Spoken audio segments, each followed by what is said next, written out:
Welcome to Perspectives in Mobile, the news podcast from the Mobile Ecosystem Forum.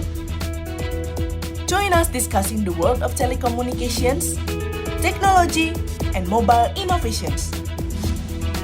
From London, Dario Betti, MEF CEO.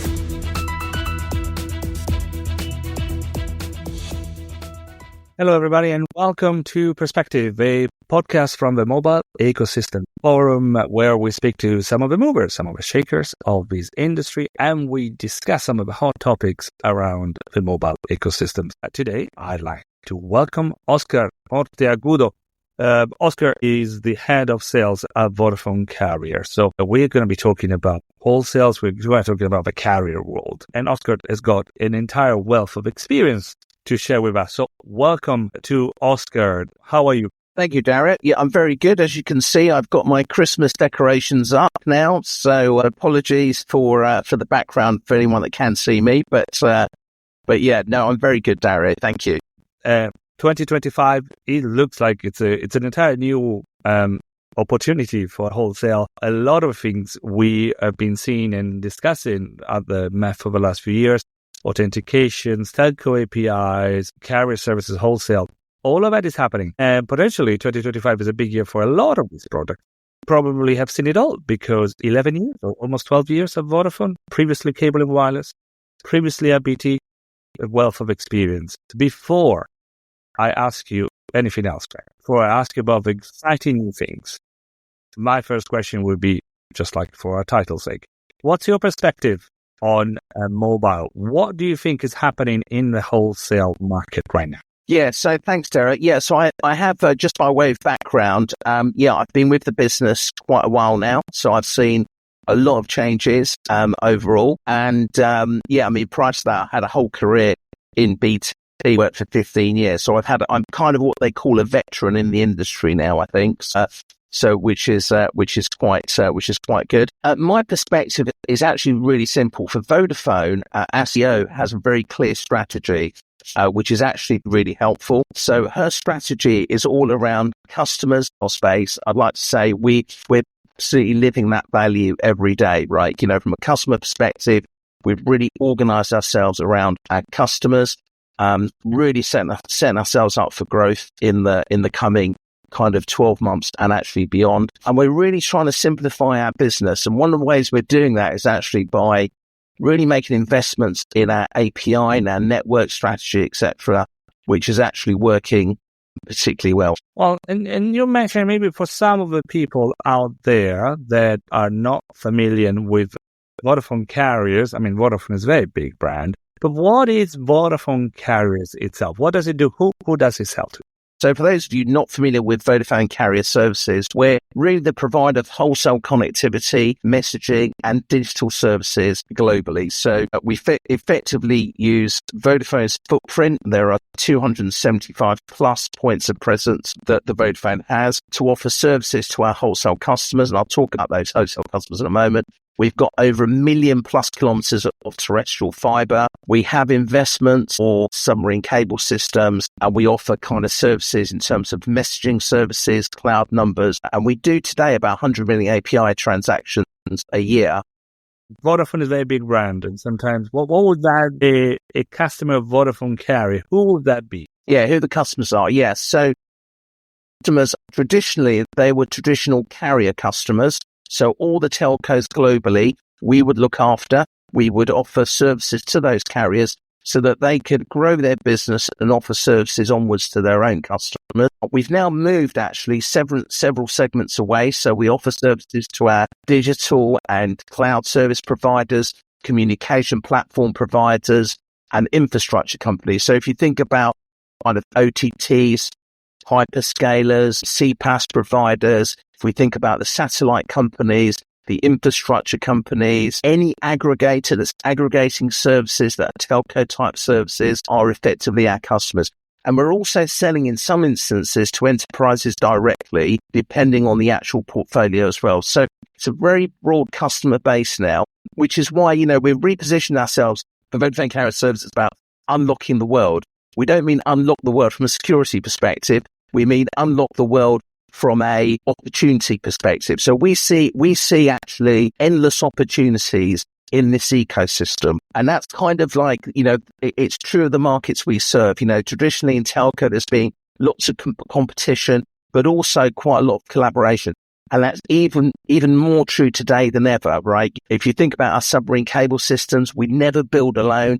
We always build either with a telco or we build with an OTT or a hyperscaler. No one's ever really building a submarine cable by themselves. If you think about the world of mobile, everybody's been used to kind of mobile infrastructure sharing, hence the reason you end up with these tower companies. But today, that's probably even more true. If you launch a particular service in a country, for example, identity services, it's critical that a number of telcos also launch those similar services in order that the customers that take those services actually get scale and it becomes a ubiquitous type product. So kind of the markets are, like I said, carriers, digital cloud service providers, comms platform companies, enterprises, and infrastructure companies. Very good. You have mentioned about your new brand in there. You're mentioning about unlocking the new opportunities with Vodafone Carrier. Let's focus on that then, because a new brand, it's actually a new story, I should say. And here, is that a story about growth and potential, the unlocking?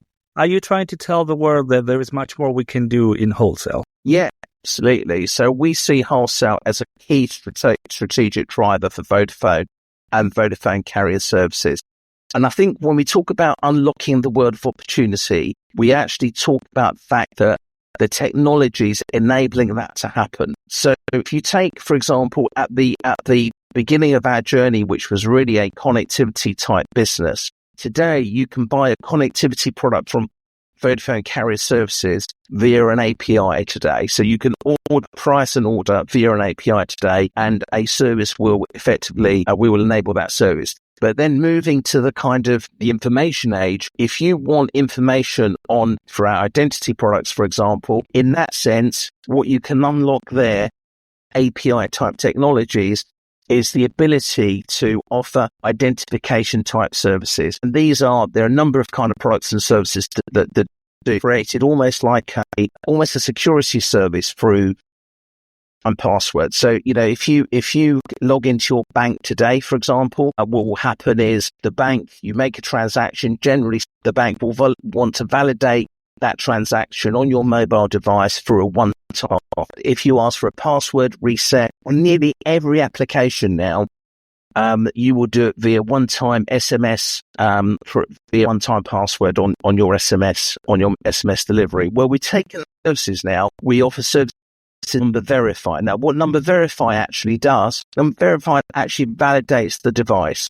So instead of having any human interaction in terms of having to receive an SMS message and actually type an SMS message in or copy paste, wherever it might be, we can actually load an SDK onto your device, and that device will interact with the application in order to verify that the validity of that transaction. Now, if you think about that, super secure, and actually what it also does is it just improves the overall customer experience. And so when we talk about unlocking the opportunity, I guess the Identity Hub is probably the one area where it has much more relevance and actually speed to market, extra and ubiquitous service. So I think that would be key for us, I think, in terms of that question. So great. I mean, you've been talking about some of the new exciting technologies that are out there. There is a lot, and back to the unlocking the potential, I should say. But which one are of those really exciting for you? I think there are so many opportunities. So that's why we've kind of got this messaging of unlocking the world, because we just see it as endless opportunities. I'm excited about two particular things. So one is our new cable system development across the Black Sea,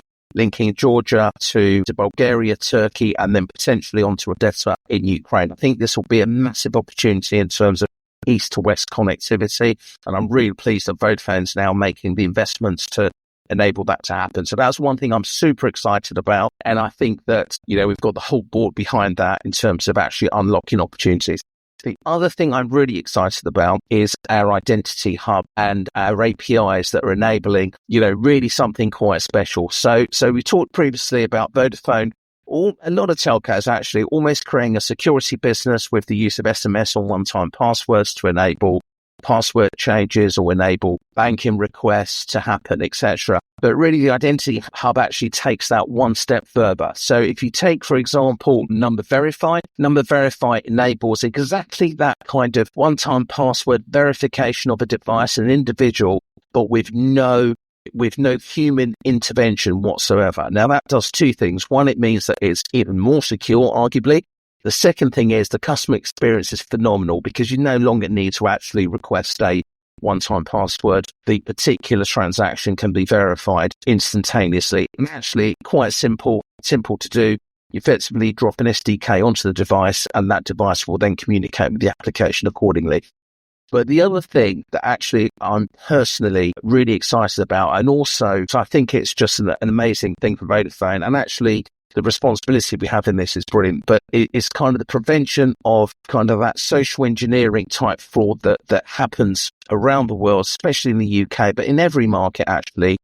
And any prevention or any application that enables that to put a stop to that is absolutely brilliant, right? So we've launched Scam Signal. The Scam Signal is a verification means by which we can let a financial institution know that the caller is still on the phone. Now, the reason that's important is because a lot of the social engineering fraud that takes place when you, for example, make a bank transfer and are being socially engineered to make that bank transfer, usually you're persuaded to do that by fraudsters that are very persuasive, but you're still on the phone when you make that transaction. So what the financial institution can actually do is it can use a whole bunch of algorithms to say, a weird location, a really high amount to be transferred. But the third algorithm is the caller is still on the phone.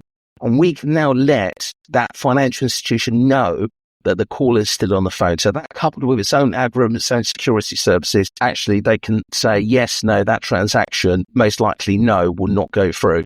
And I think preventing social engineering fraud in that is absolutely amazing. Now, in order to take advantage of those services, of course, right, you have to offer that on a ubiquitous basis. So, we're talking about partnerships with other telcos to be able to offer that globally, right? MNOs to actually offer that globally, because a financial institution wants to buy probably from some sort of system integrator, some form of value-added provider potentially, and actually take those services once, coupled with a whole bunch of other services. So our job in Vodafone Carrier Services is actually make that available to our intermediary community of value-added providers. And I think that, that's just one of the applications that's super exciting and actually makes a real difference to our world and our kind of responsibility. So I'm really excited about that. I'm really proud to have done something like that, actually. Well, I'm here following what you're saying and reflecting almost on what Vodafone Carrier or wholesale carrier in general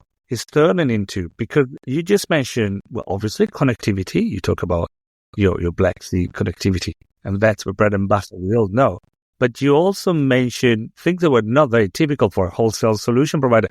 You talk about ScamGuard. Isn't that an identity or a security solution? What are we expecting the new carrier services? Are we going to see a lot more of type and areas of services? That seems to be a new set of tools that we bring into market all of a sudden. Absolutely. And this is when we talk about unlocking the world for opportunity. That's exactly it.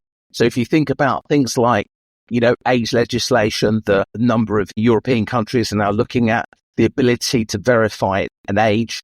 Your mobile phone is effectively the one piece of knowledge and identity that most people have today. And I think, that will drive more applications. I mean, in fact, we already have like a age verify kind of service today. But also just coming back to a very simple product, right? There's quite a lot of shifts in terms of, you can have a device and swap a SIM and then all of a sudden what happens then?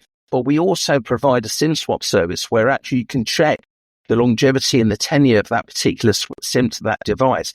And that in itself is information that we can offer to organizations that, are interested in that, really to prevent fraud in that way. So we're never going to become, being completely transparent, we're not going to be a software security provider necessarily. You've got the Norton of this world and those great software companies that are enabled, and there are others, by the way, that can obviously do that. But for us, we think that, identifying and having data to identify a user is actually one area that we think is really interesting. And we think that, I wouldn't say it's a big bet, but it's certainly one of those things that we think we can add value to our customers, add value to our users, and add value to the general population, which is absolutely amazing. Apart from me, you touched on it, is got a question for any wholesaler. How important in this is the old bread and butter of connectivity, the submarine cables and so on? And I say that partly with a bit of concern, because we've heard even of the major news that a cable has been attacked, that there are some issues over there. So there's a security element even in there. So do you think that we are taking for granted that great network that connects us worldwide? Do we need to spend a bit more of time on talking about the importance of the networks that we have in telecom? Yeah, I mean, 99% of the world's internet traffic is still carried on submarine cables, right? So it's not, I think a lot of the time I'm told that, and it's quite interesting when we talk to people and you think, actually, isn't it all satellite and some magic that happens? No, it's generally terrestrial and submarine cables, and they are super important for our infrastructure. But you have to remember that, across any geography, there are hundreds of cables that go, for example, across the Atlantic. If you think about Middle East to Asia, recently, clearly an important pinch point has been the Red Sea and the challenges in terms of, not just submarine cables, but general trade across the Red Sea, and they've become pinch points. So I think what we're seeing is actually more investment in different routes to provide more resilience. So, for example, if you think about the Vodafone's network, we talked previously about 275 points of presence. The usual build into those points of presence is about 4 to 5 different routes coming into those cables. Now, that provides a certain element of resilience, and our planning rules have always built to that degree of resiliency. So I don't think there's an immediate challenge, but there are opportunities. For example, the Black Sea opportunity, we see that Black Sea opportunity is definitely a new route east to west. There's new routes coming up terrestrially through the Middle East, for example, in order to bypass the Red Sea. And we aim to take an active part in that. We also run several cable landing stations. So, today in the UK, where we have a landing station in Bude, and we are the landing party for several cable systems. In Greece, we're the landing party for new cable systems coming into Crete. We're also looking at a cable system between Crete and Athens, which will shortly get the go-ahead. So overall, we kind of provide almost a turnkey end-to-end service when it comes to cable landing systems. So I think the vulnerability is really based upon the planning rules that you have. And Vodafone have got very strict planning rules around its points of presence with multiple systems coming into different points of presence. Well, I don't know if there is a big themes, but we kept on been talking about, even right now, about the complexity of the world, the complexity of, as you were mentioning, something very robust as the submarine cables. And yet you have to look at the quality of your redundancy of your partners and other different platforms. So it's almost like security and planning is really coming back of fashion, whether it is security as in the mobile intelligence one, or whether it's security and planning for some of the, as I keep on saying, bread and butter, but the connectivity issues as well. Are we all turning into big security company, despite you saying that we're not some of the solutions out there for software? I think it really comes back down to what I said at the beginning. Our CEO has been really clear with the Vodafone as a whole strategy. So when we think about customers, we're really thinking about the service we provide to our customers. And our planning rules, I would argue, probably haven't really changed in terms of coming back to fashion. But our focus now is very much on customer simplicity and growth, and just to add to that, we're planning really for what we're offering our customers. We're expecting kind of global demand for data to rise by 25% per year, for example. So, this is a market that, is definitely a market we want to be part of in terms of that connectivity business. But equally, we have to provide a superb service to our customers. And, it's amazing because we've got like a CEO that's really, front and center of that strategy, customers first. And there's not a single meeting that I go to today, and I would say that because I'm the head of sales, but there's not a single meeting I go to today where I'm not talking about customers and the service we're providing customers. We run a NPS survey twice a year for our customers, for example, and each of those detractors actually has a meeting with, and rather many, I might add, but they have a meeting with our with where our enterprise director, for example, and our chief product officer. So we're taking this whole customer piece and planning and offering services really seriously. And I think that's the important note. You can see a shift overall that's kind of happening in Vodafone, which obviously rolls down into Vodafone Carrier Services as well. From Margarita Valley onwards, customer focus I hear is right, left, and center for Vodafone. I'm sure that all of those very few people that would not put 7, 8, and 9, you will be talking to them and discussing the two details as you're saying. What the final word is, with time, unfortunately, is finishing for today as well. What will be your final words now that you are unlocking the potential? What's the next chapter? What could you do with other carriers? What do you would like to work next on? I think really for our carrier community, we must continue to collaborate. I mentioned earlier that there was super amounts of collaboration within the kind of carrier world. I think that exists today, whether it's through network sharing arrangements, whether it's through building new cable systems, or whether it's by driving ubiquitous services that are driven through APIs. I think the next stage in the evolution is very much how can we kind of continue on that collaboration journey, build platforms that enable our customers to take services from us in a kind of standardized, ubiquitous type way.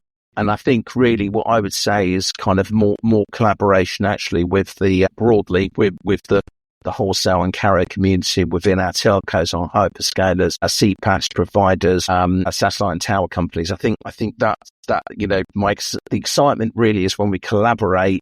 The growth is big enough for the market to grow and for us all to grow. I think, which is actually the exciting part of why I've been in the industry, and as old as I am, while I continue to be in the industry. Well, you don't look that old, but definitely you do have the experience. We should agree with that. You're Oscar, good man, Dario. Thank you very much thank you today. We had the pleasure of talking with Oscar Monteagudo, the head of sales of Vodafone Carrier, and stay with us, stay with all of our podcasts, and we'll keep on hearing. And we'll come back to you, Oscar, asking how many more potential you've been unlocking. So until then, forever, this is all for this time. Thank you very much. Until the next time. Thank you. Thank you. Thanks for listening to Perspectives in Mobile. Join us next as we explore telecoms, technology, and mobile innovations. Stay tuned, stay connected, and let's unlock the mobile potential together.